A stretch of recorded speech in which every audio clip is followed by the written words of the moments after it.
여러분 안녕하십니까, 황시엽 변호사입니다. 지금 윤상현 의원이 이상한 발언을 했네요.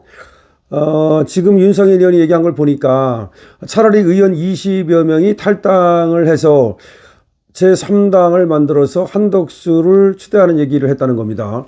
이게 무슨 얘기입니까? 그러니까 윤상현이가 김문수 캠프의 총괄 본부장인가를 맡았음에도 불구하고 말만 맡았다 그랬지, 그다음부터 김문수 캠프의 모습을 보이지 않았다는 얘기가 나왔습니다. 그리고 지금 박수영도 그렇고요.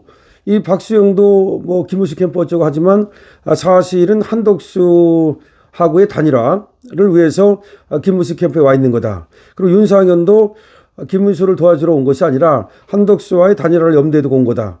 심지어 장동혁까지도 지금 사실은 김문수가 사무총장으로 임명했음에도 불구하고 뭐 어쩌고저쩌고 하더니 사실은 사무총장 안 하겠다고 사의를 표하지 않았습니까? 그래가지고 결국은 이양수가 계속하게 됐지 않습니까? 그러니까 장동혁도 김문수를 도와주는 게 아니라 사실은 한덕수와의 단일화를 위해서 김문수 캠프에 와 있었다.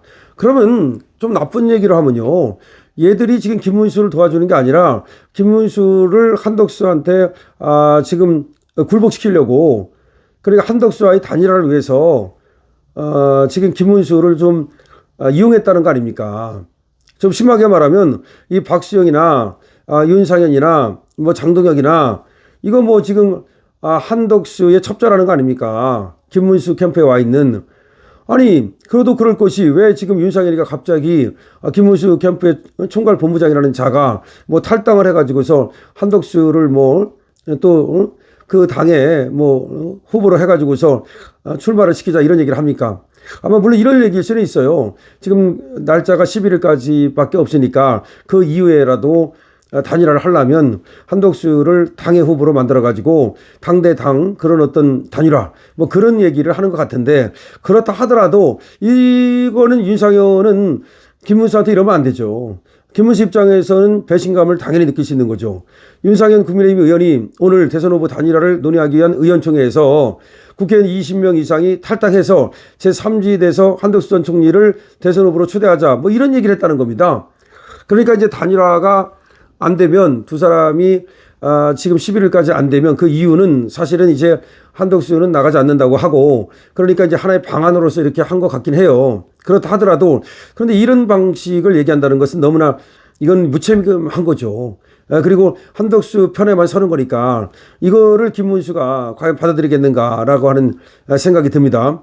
김문수 국민의힘 대선 후보와 한덕수 무소속 대선 예비 후보 간 단일화 협상이 지지부진하면서 극한 대립 양상으로 비화가 되자 이 같은 제안을 했다는 것인데, 의원 20명 이상을 탈당시켜서 기존 정당과 합병한 뒤 제3지대를 구축하게 하자는 그런 취지인데, 이 경우 한 후보가 기호 3번을 달고 대선 레이스를 뛰면서 보수 진영이 파일을 키우다가 국민의힘 후보로 기호 2번을 단 김 후보와 오늘 25일 대선 투표용지 인쇄 전에 단일화를 하면 서로 일인할 수 있겠느냐, 그렇지 않겠느냐라는 것이 윤상현의 얘기라는 겁니다. 그러니까 윤상현은 뭐 꼭 나쁜 뜻으로 하는 말 같지는 않아요. 그러니까 일단은 그럼 의원 20명 정도가 탈당해서 새로운 당을 하나 만들고 그 새로운 당 후보로 한덕수를 내세우고, 그럼 2번과 3번이 서로 경쟁을 하다가 끝에 가가지고 한 25일쯤 가서 대선 투표용지 인쇄되기 전에 단일화를 하면은 오히려 시너지 효과 윈윈할 수 있지 않냐.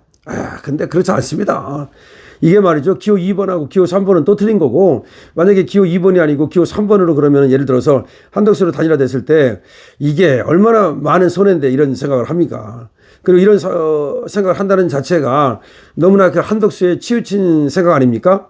국민의힘은 긴급 의총을 열고 김 후보와 한 후보의 단일화를 촉구하기 위한 논의를 계속하고 있고, 지금 또 나오는 얘기 보면은 권성동은 말이죠, 김 후보 한 후보 2차 회동을 앞두고 열린 의총 모두 발언에서 부디 두 분이 밤을 새워서라도 합의안을 도출해달라 이렇게 호소를 했다는 겁니다. 그러면서 권성동은 저는 어젯밤부터 간절한 마음으로 단일화를 촉구하는 단식에 돌입했다.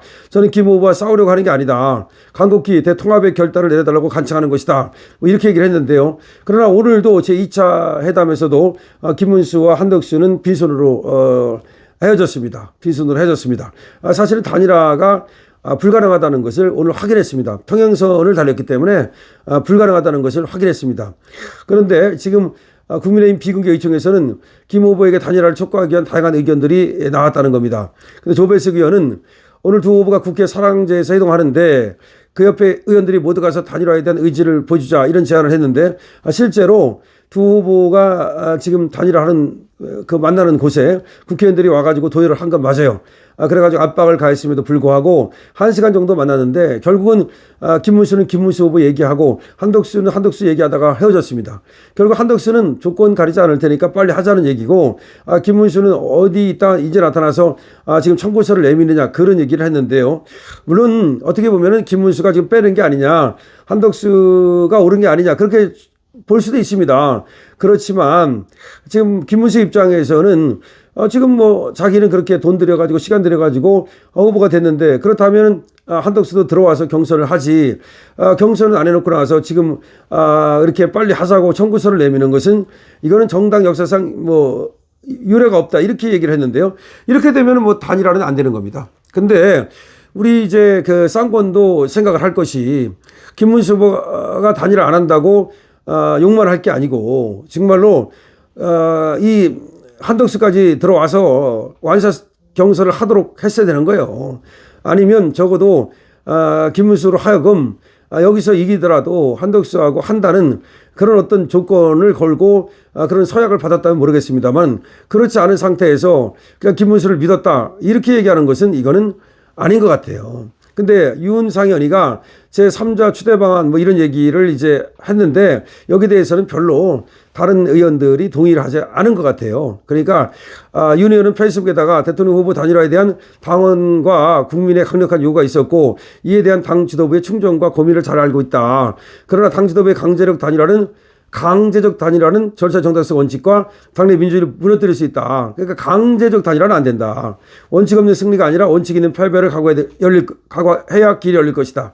그러니까 윤상현도 결국은 원칙을 얘기하는 거네요. 윤상현이가 뭐 지금 20명이 탈당해가지고 제3당을 만들고 한덕수를 추대하고 나중에 단일화하자는 얘기는 꼭 뭐 지금 김문수를 끌어내리자 그 얘기는 아닌 것 같아요. 그래서 김문수도 강제적 단일화는 거부를 하고 있는데 윤상현도 강제적 단일화는 거부를 하고 있는데 뭐 지금 김문수나 윤상현이나 이 점에서는 뭐 동일한 것 같습니다. 그래서 윤상현이 뭐 첩자했다 이렇게까지 보기는 어려운데 윤상현으로서 답답하니까 그런 방안은 어떻게 했느냐라고는 하나의 그런 충격적인 그런 어떤 제시를 했던 거죠.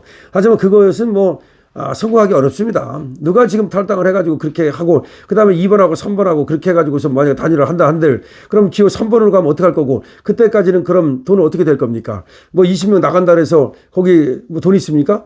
그게 안 되잖아요. 그러니까 윤상현도 하나의 이렇게 아이디어 차원에서 얘기를 한 거지 그렇게 해가지고서 뭐 된다는 그런 어떤 확신을 갖고 얘기한 것 같지는 않고 그만큼 지금 어떤 수단 방법을 가리지 말고 단일화를 해야 된다는 그런 어떤 공감대 이런 것들은 지금 국민의힘에 지금 퍼져 있다고 봐야 되겠죠. 자, 정리를 하자면 윤상현과 몇몇 의원들이 그러면 지금 단일화가 11일까지 불가능하다면 단일화의 시간을 좀 늘린다는 의미로 한 20여 명 이상 탈당해가지고서 한덕수를 추대하고 그런 다음에 2번과 3번이 나중에 25일까지 단일화를 하면 어떠냐 이런 어떤 아이디어 차원의 얘기를 했다는 얘기입니다.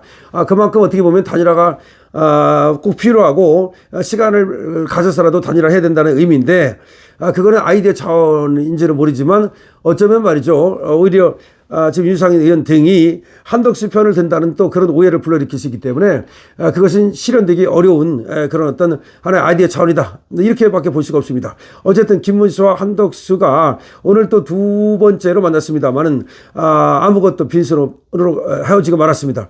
이렇게 되면 결국은 단일화가 어려운 건데 그럼에도 불구하고 지금 쌍권은 말이죠. 또 여론조사를 실시한다는 겁니다. 50% 해가지고서. 아니 왜 그러는지 모르겠어요. 왜 돈을 들여가지고 김문수가 어차피 거기서 이기든 지든 김문수 안 할 건데 그러면 김문수가 만약에 지면 그런 흠집만 나는 건데 무슨 얘기를 하는 건지 모르겠어. 그런 여론조사를 왜 하는지 모르겠고 분명히 그 당무 우선권을 발동해가지고서 김문수가 그거 하지 말라고 그랬음에도 불구하고 당무 우선권을 완전히 완전히 취급도 안 하고 말이죠. 그러면서 지금 당무 우선권을 가진 김문수를 완전히 배척하고 자기들 마음대로 저렇게 지금 뭐 단일화를 위한 뭐 여론조사를 한다. 정말 문제가 있는 것 같고요. 지금 뭐 파국으로 치닫는 것 같고요.